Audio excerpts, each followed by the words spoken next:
I had JonBenét bless my life for 6 years, and she really was a blessing. Just an amazing little kid. It's been called one of the most famous cold cases of all time. 28 years ago, John and Patsy Ramsey woke up the day after Christmas and realized their 6-year-old daughter, JonBenét, a child beauty queen, was missing. A threatening handwritten ransom note demanding $118,000, the exact amount of John's bonus, was found on the stairs by the kitchen. So I heard Patsy scream, and that was a horrible shock. And we called the police immediately. What's going on there, ma'am? We have a kidnapping. Hurry, please explain to me what's going on, okay? There's a note left and our daughter's gone. 7 hours later, John Ramsey found his daughter's lifeless body in a small room in the basement. JonBenét's autopsy determined she had been sexually assaulted, strangled, and her skull was fractured. Unknown DNA was found under her fingernails and in her underwear. JonBenét Ramsey, the little girl in Colorado, was murdered. Beauty queen JonBenét. JonBenét's murder has frightened residents of Boulder. For decades, the case transfixing the nation. John and Patsy quickly became suspects despite the lack of evidence linking them to the crime. There was no evidence of a break-in. There was no jimmying on the front door. There were 4 people in that house, and 1 died overnight. From the very beginning, they suspected the parents. The Ramseys have always insisted they had nothing to do with their daughter's murder, eventually sitting down with Barbara Walters to try to set the record straight. Mr. Ramsey, did you kill JonBenét? No, I did not. Mrs. Ramsey, did you kill your daughter? No, I did not kill my daughter. It would take 12 years for the Boulder District Attorney's Office to completely clear the Ramseys and their son Burke. All the while, JonBenét's killer has never been found. You still feel like it's a cloud over your family name? Because there are still people in the country who still believe absolutely that you or your wife were responsible. No doubt. And we could have the killer confessed, arrested, in prison, and there'd still be 5 to 10% of the population that, yeah, it was the father, or yeah, it was the mother. Now John Ramsey is working with director Joe Berlinger.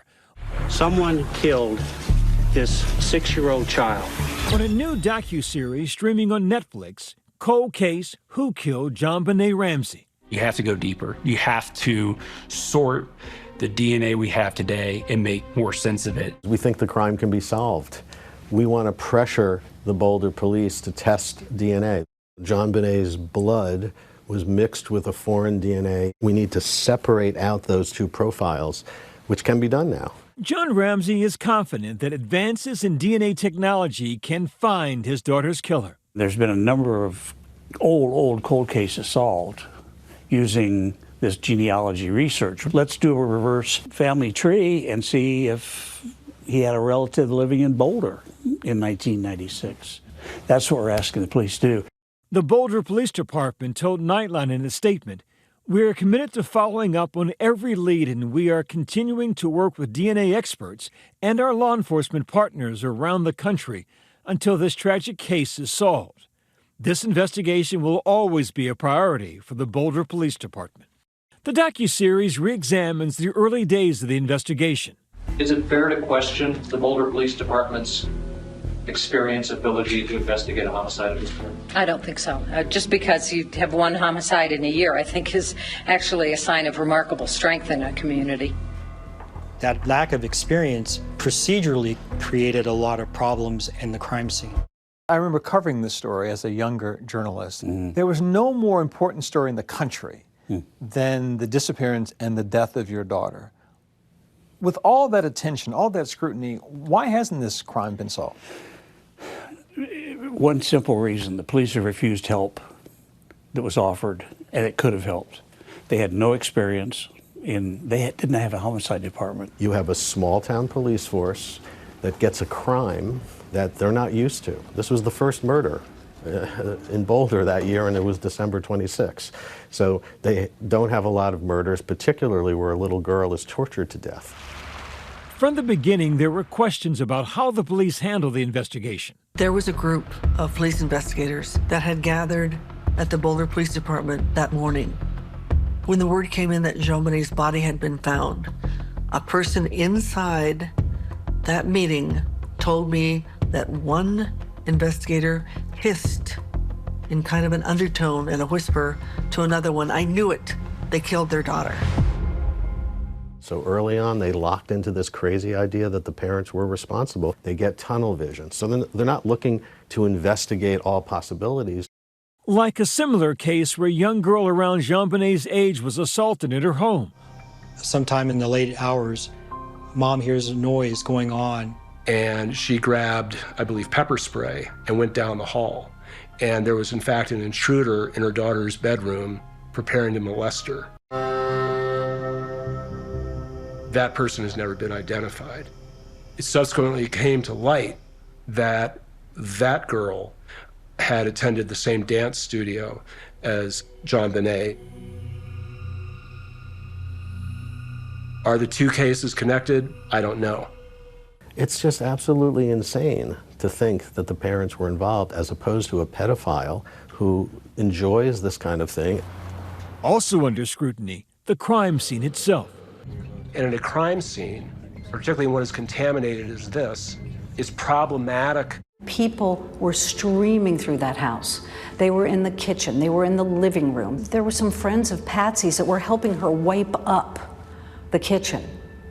There could have been fingerprints there. You had friends that were Windexing the sink and washing dishes. And people were making toast in the kitchen. And yes, a kidnapping is a crime scene, but we were so focused on getting JonBenét back. That was the task. What we have learned is that everyone should have been sequestered into an area so that people weren't roaming around the house. As the weeks passed with no arrest in the case, a media frenzy began to build, fueled by nonstop images of JonBenét competing in beauty pageants and the tabloids. All the while, police continued to focus on the Ramseys. It's not just that they had the wrong idea. They had a strategy of feeding false or partially false stories to the press because they wanted to smoke these guys out. They used the press to tarnish their reputation.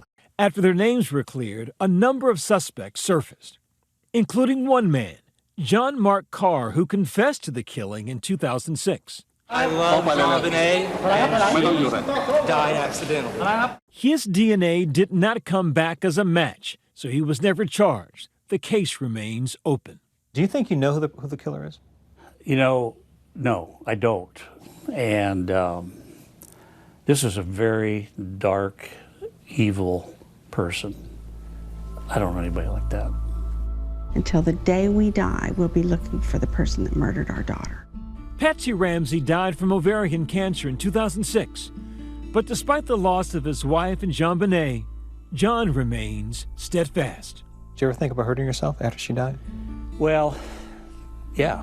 The pain was so great that death would have been a blessing. My minister said, okay, here's what you do. You get up in the morning, you deal with it. When you can't deal with it anymore, you go back to bed. And that works. Now he's remarried, takes comfort in his remaining children and grandchildren. I don't see sitting across from me a man who's been broken by this awful thing that happened in your life. Why? Well, you know, we were broken for a while.